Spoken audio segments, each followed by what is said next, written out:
Assalamualaikum warahmatullahi wabarakatuh. Selamat pagi anak-anakku kelas 4 yang Bapak banggakan. Bagaimana kabarmu? Semoga semuanya sehat ya. Sudah siap belajar hari ini? Hari ini kita akan belajar tema 1, subtema 2, pembelajaran ketiga. Kemarin kita sudah belajar tentang alat musik tradisional. Kita sudah mengetahui bagaimana alat musik tradisional itu dapat menghasilkan bunyi atau sumber bunyi. Nah, sekarang kita akan belajar tentang indera pendengaran kita. Apa itu? Ya, indera pendengaran kita adalah telinga. Untuk dapat mendengar bunyi atau suara, kita sangat membutuhkan telinga. Ayo, kita belajar bagian-bagian telinga.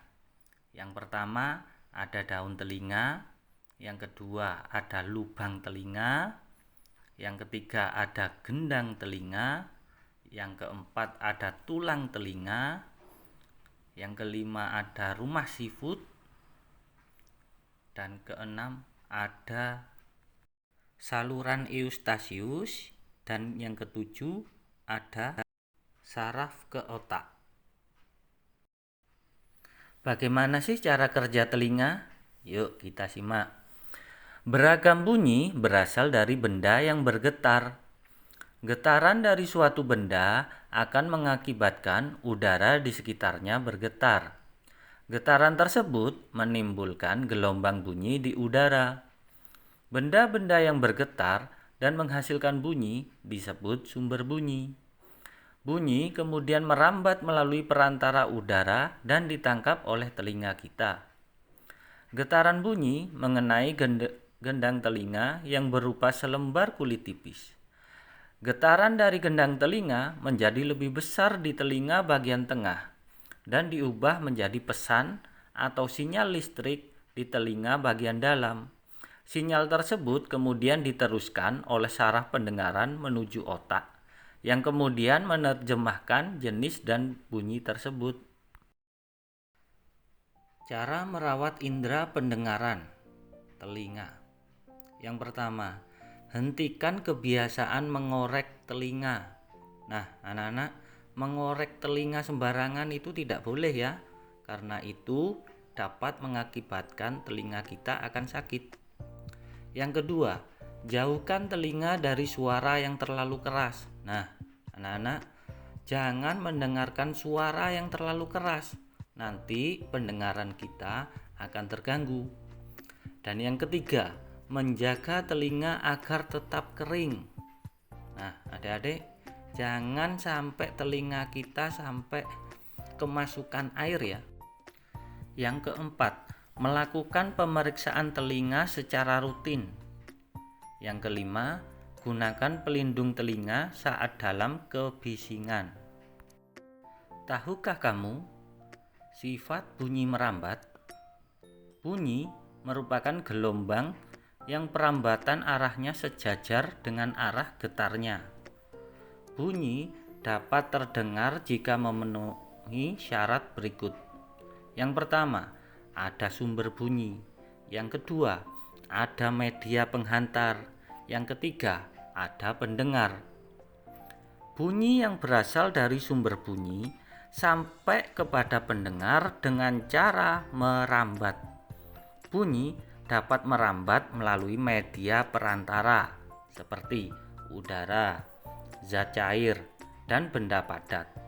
Bunyi tidak dapat merambat tanpa adanya media perantara. Bunyi yang merambat melalui benda padat dan zat cair akan terdengar lebih jelas dibandingkan bunyi yang merambat melalui udara. Tugas 1. Isilah peta pikiran tentang indera pendengaran telinga di bawah ini dengan benar. Apa yang telah kalian pelajari barusan, kalian tuliskan di kolom-kolom yang telah tersedia. Ayo kita teruskan. Ayo membaca. Di pembelajaran sebelumnya, kamu sudah membaca cerita tentang tong sampah gotong royong. Ayo, kita baca kembali dan temukan gagasan pokok dan gagasan pendukungnya. Tong sampah gotong royong. Ada yang berbeda setelah senam pagi pada hari Minggu ini. Warga berkumpul dengan berbagai peralatan dan perlengkapan di lapangan kampung. Beberapa drum kosong, bilah-bilah bambu, karung plastik bekas, dan ember bekas tersusun di pojok kiri lapangan.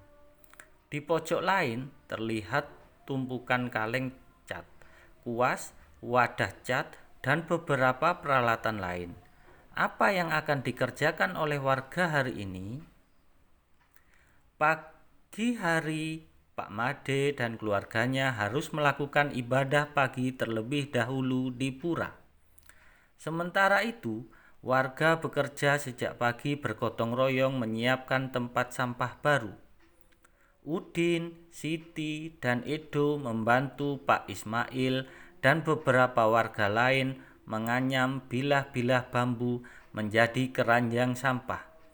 Keranjang ini akan menjadi tempat sampah kebun, seperti daun-daun kering, batang, dan buah yang berjatuhan di bawah pohon. Lani memilih untuk membantu warga yang memoleskan cat dasar putih pada ember dan drum bekas. Ada juga warga yang menambal lubang-lubang di karung-karung plastik bekas agar nantinya bisa dipakai kembali menjadi tempat sampah kering. Kira-kira pukul 10, Pak Made, Dayu, dan keluarganya sudah kembali dari kegiatan ibadah. Tong-tong sampah baru siap dihias. Pak Made, Ibu Made, dan Dayu berkeliling membuat pola hiasan di tempat-tempat sampah baru. Lani turut membantu Dayu. Setelahnya, warga bergotong royong mengecat dan memperindah hiasan tempat sampah sebelum matahari meninggi. Sudah ada 12 tempat sampah baru yang dihasilkan warga secara bergotong royong.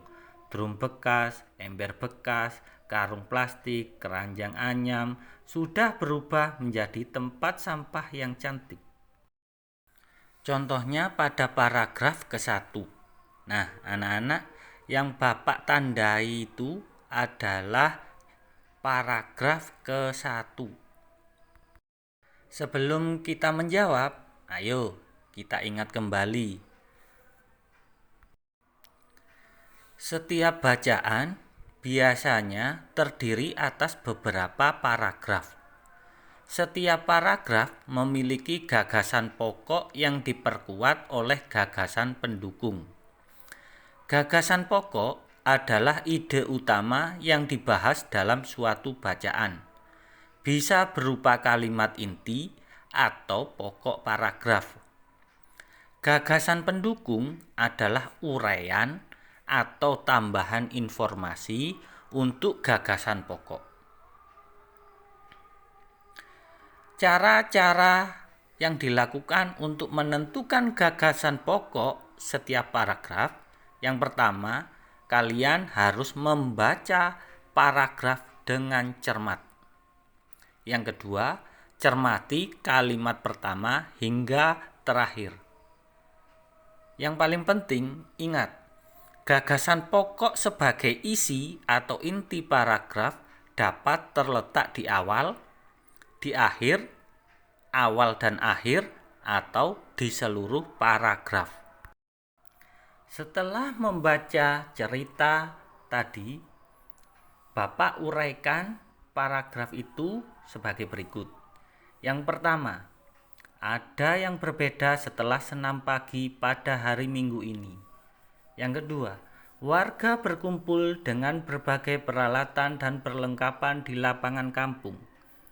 Yang ketiga, beberapa drum kosong, bilah-bilah bambu, karung plastik bekas, dan ember bekas tersusun di pojok kiri lapangan. Yang keempat, di pojok lain terlihat tumpukan kaleng cat, kuas, wadah cat, dan beberapa peralatan lain. Yang kelima, apa yang akan dikerjakan oleh warga hari ini? Nah, anak-anak, manakah yang sebagai gagasan pokok? Dan yang manakah yang menjadi gagasan pendukung? Ayo. Setelah kita baca paragraf ke-1, kita menemukan beberapa kalimat. Ada yang gagasan pendukung dan gagasan pokok. Ya, ternyata kalimat ke-1 sampai ke-4 itu termasuk gagasan pendukung. Kalimat nomor 1 sampai dengan 4 termasuk gagasan pendukung karena mengandung kalimat penjelas. Kalimat kelima menjadi gagasan pokok karena mengandung kalimat paragraf. Nah, sekarang kalian kerjakan tugas yang kedua, yaitu menemukan gagasan pokok dan gagasan pendukung pada paragraf kedua dan ketiga di bawah ini. Semangat. Semangat belajar anak-anakku. Assalamualaikum warahmatullahi wabarakatuh.